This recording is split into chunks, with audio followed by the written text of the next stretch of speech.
Hey, this is Niels on Dynasty. Please like, share, and subscribe. Be kind, helpful, and grateful. Make it a New Year's resolution. It's a good thing for the year. Be nice to everybody else. Not be a jerk. And buy some silver, some platinum, and some crystallized osmium. Why not? Christmas time, New Year's, try something new. Try investing in an asset that might go up, not has already gone up. But that's another story. That's not what this is about. This is more about West Africa. Because Gandalf said, the contagion is spreading in West Africa, and Chloe agrees. Freedom rings. This is about Burkina Faso, Mali, Niger, the three Sahel nations that broke away from the Eurofranc and ECOWAS in West Africa to form their own economic and military and strategic independent thing. Ivory Coast is now joining them. That makes 4. More will join, just as I've said in the past. More will join. It takes a little while for my predictions to come true, but they typically always do. Whose modernization is now effective. It is in this context that we have decided to withdraw the French forces in Ivory Coast. Before we continue any further, the speech I have just played is a speech from Ivorian President Alassane Ouattara. Now, in a bold address to the nation, President Alassane Ouattara of Ivory Coast announced that French military bases will be closed and troops withdrawn, ending a decades-long military presence in the country. This move, which echoes similar actions across West Africa, represents a significant moment in the region's evolving relationship with its former colonial power. Yet, the implications of this decision remain complex and contentious. The announcement marks Ivory Coast as the latest African nation to sever military ties with France, following Burkina Faso, Mali, Niger, and Chad. While this decision might appear to signal a broader wave of African sovereignty, critics argue it may be part of a calculated shift in French strategy, a pivot from physical military dominance to a more indirect form of control.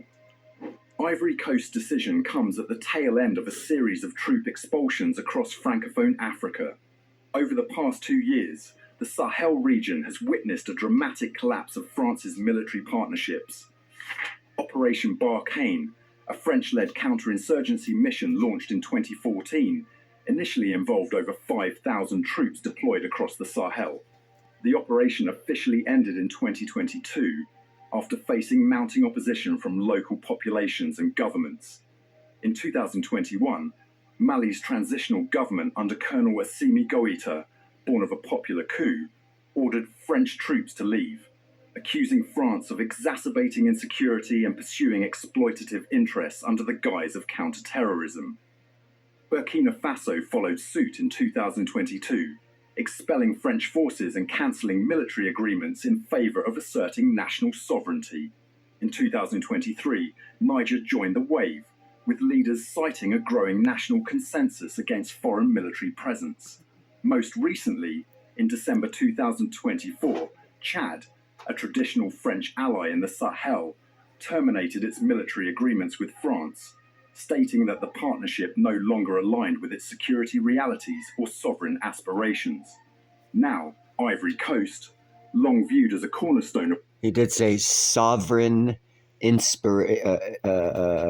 the hell did he say? aligned with its security realities or sovereign aspirations. Aspiration. That means they don't want to use a CDBC that takes away their sovereignty, because a country's currency is its sovereignty. If another country controls your currency, you are subservient or slaves to them.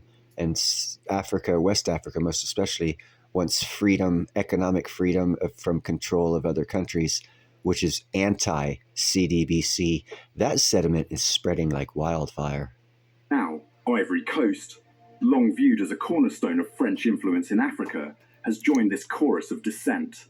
At first glance, the withdrawal of French troops from Ivory Coast appears to align with the Pan-African push for independence. Yet many analysts caution against viewing this as a straightforward victory for sovereignty. Instead, they suggest that France is voluntarily stepping back to recalibrate its influence in the region.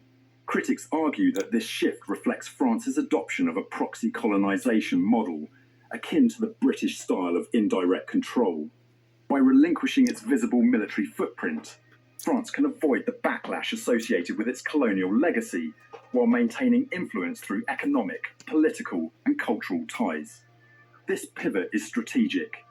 It minimizes the costs of maintaining troops abroad and sidesteps the growing hostility among African populations, all while preserving French interests in the region's lucrative resources and markets. For Ivory Coast, this move is particularly significant. The country has long been central to France's colonial and neo-colonial operations in Africa. It hosts critical economic and military infrastructure that has cemented French dominance for decades. President Ouattara's announcement has therefore sparked both hope and skepticism. While some see it as a step towards greater autonomy, others question the sincerity of a leader widely perceived as a product of French influence. I'm not going to show you the rest of this, but I will ask you to leave in the comments sections below what scenario you think's playing out. France has already directly lost Chad, Burkina Faso, Mali, and Niger. This could be an attempt at them to do that. What we can look forward to determine whether it is another French persuasion of just backing off the troops and keeping control is if they do the same thing, if Ivory Coast does the same thing as Mali, Niger, and Burkina Faso in expelling all the companies extracting resources, because that is a true determination of their intent. Pulling soldiers back and stopping there, I'd say it's a French proxy. If they get them out of their country as far as raping of natural resources, I would say we have ourselves a West African economic revolution starting in 2025. But that is yet to be seen. They have further actions to take before I personally feel comfortable calling it either a proxy or an actual continuation of an economic revolution about West Africa. But anyhow, you guys enjoy the new year and have a great day.